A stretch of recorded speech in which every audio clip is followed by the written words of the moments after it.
Hey guys, Mellow Modesty here for another weekly pull list. I am sorry that this video is somewhat late, not super late, but it is about 4 or 5 days late, but hopefully you guys enjoy. At the bottom of my stack is Batman Detective Comics number 16. I'm tired of the Death of the Family crossover.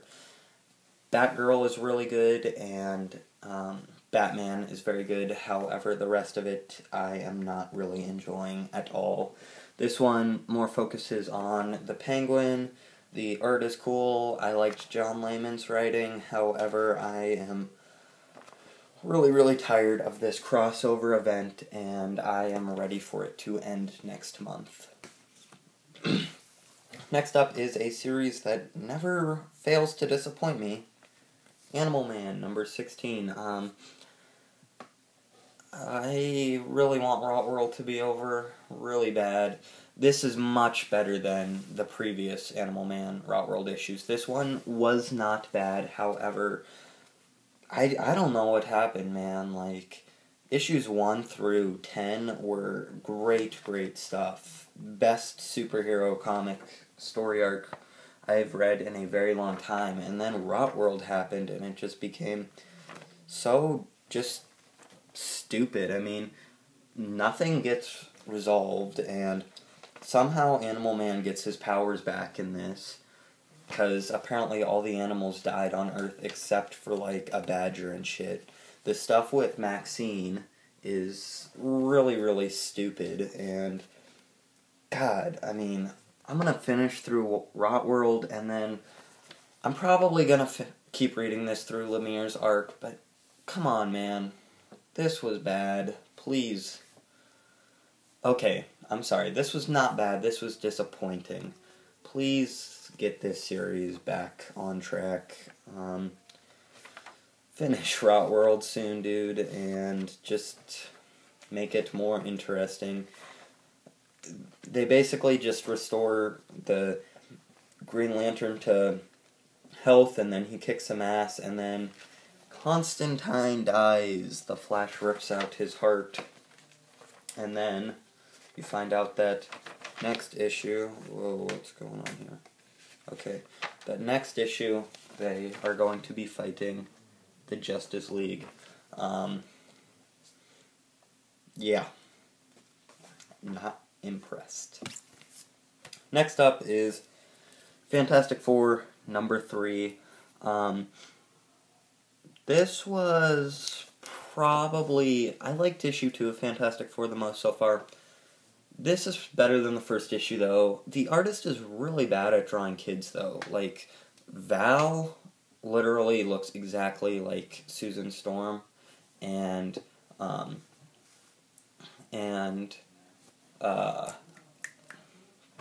fuck, I can't remember the kids' names. I'm sorry, I'm cursing a lot in this video, too. Not in the best mood right now. But anyways, Val and the other kid look exactly like their parents, and their heads are really big. Like, their heads are bigger than their bodies, and they look sort of ridiculous. They sort of look like bobbleheads. Anyways, in this issue, they come to a new planet that they find out works basically like the fish that have, like, the glowing ball on their head, where if something touches that, they eat it. They get on this planet, and then something starts to eat them. And there's a very cool, sort of intense action scene in it. And it is overall a pretty good issue, but it's not fantastic. I'm mostly just reading Fantastic Four because I like FF. Next up is Swampthing number 16. The better part of Rot World, although it is still not that great. However, this issue is very cool. You find out that Batgirl took the Man-Bat serum so that she could survive, and you see a Rot World Superman.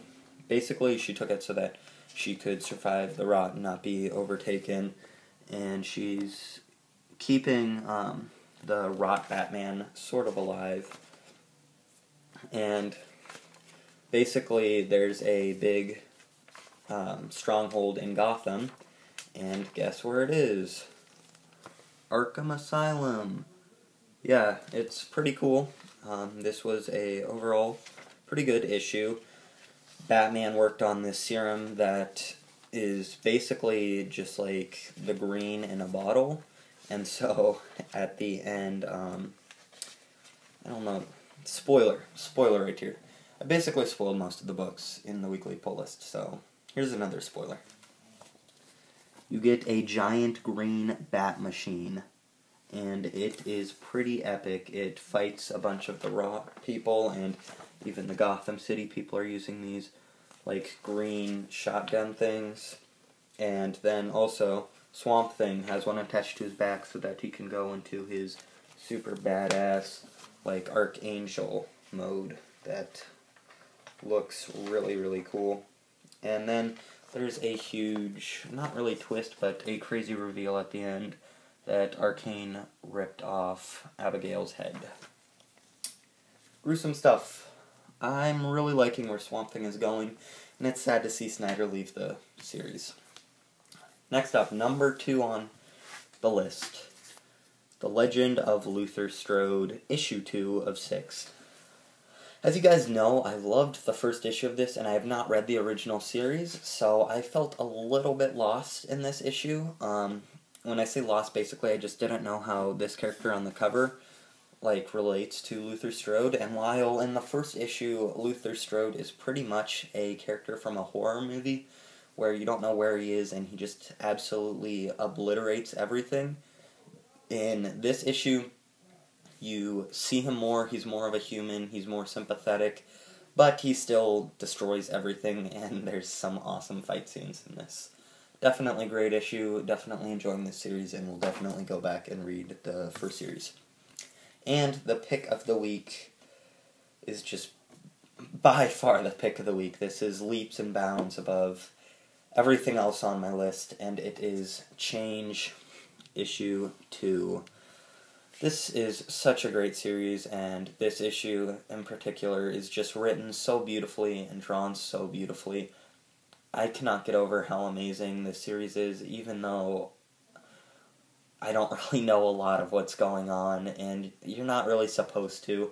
People have described this book as an acid trip, and even though I have not done acid, I probably could agree with them. This is a very esoteric book. It is very, very beautifully written, very beautifully drawn. I love the artwork. The colors keep changing. It's very trippy. It's very, very cool. If you guys aren't reading Change, do yourself a favor and do the creators a favor, because I'm like 90% positive that this book is not selling very well, and even though it's only going to be 4 issues, so there's no reason that it would be canceled, please just read this book. Let them know you like this stuff, because this is phenomenal. I love this series. I'm even going to buy it in trade when it comes out. So, anyways, guys, it was my weekly poll. Hopefully you guys enjoyed watching it. I'm getting sick of events. I don't like events, as I'm sure you guys could see by not liking Rot World and being sick of Death of a Family. Anyways, hope you guys enjoyed. Sorry I was a bit of a downer on this weekly poll list, and hopefully I'll be back next week, but I'm not really sure, so see you later.